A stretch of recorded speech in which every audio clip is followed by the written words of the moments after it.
મોરબીની સબજેલમાં વારંવાર મોબાઈલ અને અન્ય પ્રતિબંધિત વસ્તુઓ મળી આવવાની ગંભીર ઘટના વચ્ચે સબજેલમાં મોબાઈલ, બીડી, તમાકુવાળા માવા સહિતની વસ્તુઓ ઘુસાડવાના પ્રયાસને જેલ તંત્રએ નિષ્ફળ બનાવ્યો, જેમાં કોઈએ જેલની બહારથી મોબાઈલ સહિતની વસ્તુનું પોટલું જેલની અંદર ફેંક્યું હતું, પરંતુ જેલ સ્ટાફના રૂટીન ચેકિંગ વખતે આ પોટલું મળી આવ્યું, જેની પોલીસમાં ફરિયાદ નોંધાવવામાં આવી। પોલીસ તપાસમાં જે પણ દોષિત હશે તેની સામે કાયદેસરની કાર્યવાહી હાથ ધરાશે।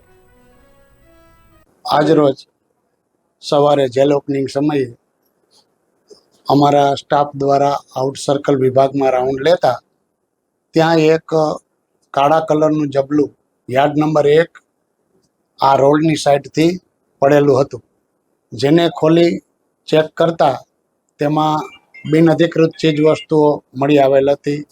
4 નંગ માવા મસાલા તમાકુવાળા, એક બીડીની જોડી, એક ચૂનાની ટોટી અને એક લાવા કંપનીનો કાળા કલરનો કીપેડ મોબાઈલ મળી આવેલ હતો।